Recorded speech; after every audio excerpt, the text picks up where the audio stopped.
ఇంకొక వార్త, ఆసక్తికరమైన వార్త ఏంటంటే ఆంధ్రజ్యోతిలోనే కదా వచ్చింది. ఏది ప్రభుత్వంలో కార్యదర్శులు సరిగా పనిచేయట్లేదు, మొన్నేమో మంత్రులకు ర్యాంకులు ఇచ్చారు, ఇప్పుడేమో కార్యదర్శులకు సరిగా పనిచేయట్లేదని ఏదో రాశారు. ఏంటి బ్లాక్మెయిలింగా, లేకపోతే వీళ్ళ పని ఏదైనా అవునప్పుడు రాస్తారా? మీకేమనిపిస్తుంది? మళ్ళీ నువ్వు పక్క జగన్ గారి మీద బురద వేస్తుంటారు. ఇవన్నిటికీ జగన్ కారణమని ఒక జిందా తిలస్మాత్ లాగా రాస్తుంటారు. ఈ జనం నమ్ముతారండి ఇట్లా దిక్కుమాల రాతలు రాస్తున్న ఈనాడు ఆంధ్రజ్యోతిని? కొమ్మినేని గారు, ఏపీలో తెలుగుదేశం పార్టీ నాయకుల కంటే మీడియానే ఎక్కువగా బ్లాక్మెయిల్ చేస్తుంది ప్రభుత్వ యంత్రాంగాన్ని. ఎలా అయిపోయిందంటే, మొన్న కొద్ది రోజుల క్రితం ఆంధ్రజ్యోతి ప్యారలల్ గా ఒక సమాంతర పాలన నడిపే నిర్ణయం తీసుకుంది. మేము అన్ని చోట్ల సదస్సులు పెడతాము, మీ సమస్యలు ఏమైనా సాల్వ్ కాబట్టి మా దగ్గరకు రండి, అధికారులు వస్తారు. అక్కడికి ఎమ్మెల్యేలు, ఒక మీడియా సంస్థ, ఒక ప్రైవేట్ సంస్థ ఒక కార్యక్రమం పెడితే అధికారులంతా అక్కడికి వచ్చి సమాధానం చెప్పుకోవాలి అంటే ఇండైరెక్ట్. అదే వైఎస్ఆర్ కాంగ్రెస్ పార్టీ ప్రభుత్వంలో అయితే ఈ పని చేసే వల్ల, అధికారులు అక్కడికి వెళ్లే వల్ల ఈ ప్రభుత్వంలో వెళ్తున్నారు అంటే ఏంటి? చంద్రబాబు నాయుడు, తెలుగుదేశం పార్టీ అంతా మా చేతుల్లో ఉంది కాబట్టి మేము ఏం చేసినా చెల్లుతుంది అని ఒక బ్లాక్ మెయిల్ చేసే పరిస్థితికి వెళ్ళారు. మొన్న ఈనాడు కూడా రాశారు, ఒక కంట్రిబ్యూటర్ ని కలెక్టర్ ఎస్పీని బెదిరించే పరిస్థితికి వచ్చారు. మెయిన్ పేజ్ లో రాసి, నువ్వు రావద్దయ్యా అని ఫోన్ తీసుకున్నారని చెప్పి, ఎలా తీసుకుంటారని చెప్పి మెయిన్ పేజ్ లో రాసే పరిస్థితికి వచ్చేసారు. ఈ రోజు చూస్తే ఈ కథనం, కొమ్మినేని గారు కొద్ది రోజుల క్రితం మనం మాట్లాడుకోలేదు, మంత్రులకు ర్యాంకులు ఇచ్చినప్పుడు చాలా దిగ్భ్రాంతి కలిగించిన అంశం ఏంటంటే, కీలకమైన శాఖల మంత్రులంతా వెనుకబడ్డారు ఫైల్ క్లియరెన్స్. ఏది? నీటిపారుదల శాఖ, ఆర్థిక శాఖ, రెవెన్యూ, హోము, వ్యవసాయం, ఇవన్నీ వెనుకబడ్డాయి. ఎందుకు ఇన్ని ఫైళ్లు క్లియర్ కావడం లేదు అన్నప్పుడు, బహుశా ఏమన్నా బేరసారాలు ఆడుతున్నారా అన్న అనుమానం ఒకటి వచ్చింది. కానీ ఈ రోజు ఆంధ్రజ్యోతి డైరెక్ట్ ధృవీకరించారు. కాకపోతే మంత్రులు తెలుగుదేశం పార్టీ వాళ్ళు కాబట్టి వాళ్ళ మీద నింద వేయకుండా అధికారులంతా ఇలా బేరసారాల కోసమే కీలకమైన ఫైళ్లను తొక్కి పెడుతూ ఉన్నారు, బేరసారాలు కుదిరిన తర్వాత వాటిని క్లియర్ చేస్తున్నారు అని రాశారు. పైగా ఈ అధికారుల మీద పర్యవేక్షణ లేదు, వీళ్ళు ఏం చేస్తున్నారు, ఆఫీస్కి వస్తున్నారా, వ్యక్తిగత పనులు చేస్తున్నారా, దేని మీద పర్యవేక్షణ లేదని రాశారు. ఇంకా మరి ముఖ్యమంత్రి అడ్మినిస్ట్రేషన్ లో నన్ను మించిన వాళ్ళు ఈ దేశంలో లేరంటారు కదా కొమ్మినేని గారు.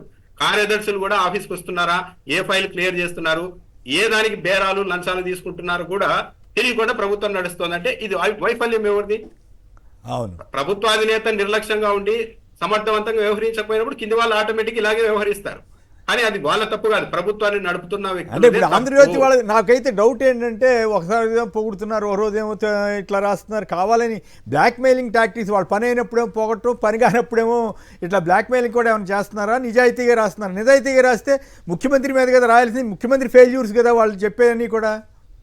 అంటే నెక్స్ట్ ఫేజ్ లోకి వెళ్తారేమో డైరెక్ట్.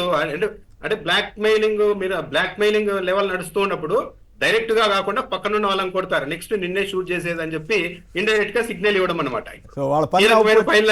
కీలకమైన ఫైళ్ళన్నీ లంచాలు తీసుకొని క్లియర్ చేస్తున్నారంటే మరి మంత్రుల అసమర్థులా, ముఖ్యమంత్రి గారు అసమర్థులా, ఏం చెప్తున్నారు ఆంధ్రజ్యోతిలో? పైగా ఇదొక్కటే కాదు, లక్షల లీటర్ల లిక్కరు గత ప్రభుత్వం కంటే ఎక్కువ అక్రమ మద్యం ఏపీలోనికి వస్తోంది, లక్షలాది లీటర్లు పట్టుబడుతోందని కూడా రాశారు మొన్న.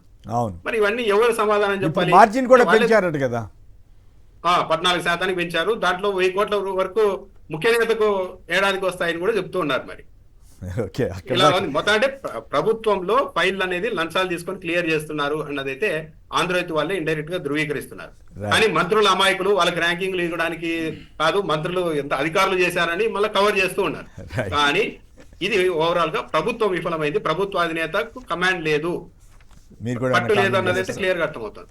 సార్, ఇక్కడ ఏం జరుగుతుందంటే, ఆంధ్రజ్యోతి, ఈనాడు చెప్పినట్టుగా ప్రభుత్వ యంత్రాంగం పనిచేస్తే ఒక లెక్క సార్. ఒకవేళ ఏదైతే ఆంధ్రజ్యోతి, ఈనాడు ఆదేశించినట్టుగా పనిచేయకపోతే వాళ్ళ మీద వైసీపీ అనే ముద్రేస్తారు. వైసీపీ అధిక సార్, దారుణమైన అంశం ఏంటంటే, ఐపీఎస్ అంటే ఏంటి సార్? ఏదైతే సివిల్స్ క్రాక్ చేసి ఇక్కడ సర్దార్ వల్లభాయ్ పటేల్కి సంబంధించినటువంటి పోలీస్ గ్రౌండ్స్లో శిక్షణ పొందిన తర్వాత వచ్చే వాళ్ళని ఐపీఎస్ అవుతారు సార్. ఐఏఎస్ అంటే ఎవరు సార్? సివిల్స్ క్రాక్ చేసి ఎక్కడైతే ముస్సోరీలో ట్రైనింగ్ తీసుకొచ్చిన వాళ్ళు ఐఏఎస్ అవుతారు సార్. నాకు అర్థం కాని అంశం ఏంటంటే, ఈ ఎల్లో పత్రికలు రాసేదాని ప్రకారం వైసీపీ వాళ్ళు ఐపీఎస్ ఐఏఎస్ కండక్ట్ చేస్తారా, టీడీపీ వాళ్ళు ఐఏఎస్ ఐపీఎస్ కండక్ట్ చేస్తారా? ఒక ప్రభుత్వ అధికారుల మీద, బ్యూరోక్రాట్స్ మీద ఏదైతే ఒక పార్టీ ముద్ర వేసి, ఏదైతే వైఎస్ఆర్ కాంగ్రెస్ ఇప్పుడు ఏదైతే చంద్రబాబు నాయుడు గారు ఉన్నప్పుడు ఆయనకి నచ్చిన అధికారులని కీలకమైన అంశాల్లో పెట్టుకొని వాళ్ళ ద్వారా పనిచేయించుకునే వెసులుబాటు ఉంటుంది. అదేవిధంగా జగన్మోహన్ రెడ్డి గారు కూడా ఆయన ఏదైతే ఆయన వే ఆఫ్ వర్కింగ్ స్టైల్కి సరిపడా అధికారులని పక్కన పెట్టుకొని కీలక సంబంధించినటువంటి కార్యదర్శులుగా నియమించుకొని వర్కింగ్ స్టైల్ ముందుకెళ్తుంది సార్. వాళ్ళ మీద ఒక పార్టీ ముద్ర వేస్తాం. ఏదైతే ముత్యాల రాజు గారు సార్, తెలుగు తేజం సార్, ఏదైతే 2007 ఐ హోప్ సో, నేను అప్పుడు బాగా చదువుకునేవాడిని, ఆయన చాలా మందికి ఆదర్శం, ఐఏఎస్లో టాప్ క్రాక్ చేసిన అతని మీద ఒక పార్టీ ముద్ర. వేసి అసలు పోస్టింగ్ ఈరోజు పోస్టింగ్ ఇవ్వలేదు. పోస్టింగ్ ఇవ్వలేదు, అక్కడేమో మాకు ఇంకా ఐఏఎస్లు పంపించలేదని రాస్తున్నారు. ఎంత దారుణం అంటే సార్, ఎఫిషియెంట్ ఆఫీసర్స్ని ఒక పార్టీ ముద్రేసి ఎవరేస్తారు ముద్ర? ఆంధ్రజ్యోతిలోనో ఈనాడులోనో కథనాలు వచ్చేస్తారు, వచ్చేసి వాళ్ళకి పోస్టింగ్లు ఇవ్వద్దు అని చెప్పి వచ్చేస్తారు.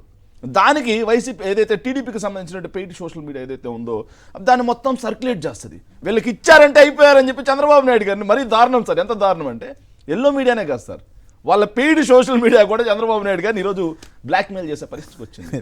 నువ్వు వాళ్ళకి ఇచ్చావనుకో నీ అంత తేలుస్తామన్నట్టుగా ట్వీట్లు, ఎట్లా ఇస్తామన్నట్టుగా పోస్టులు సార్. రైట్.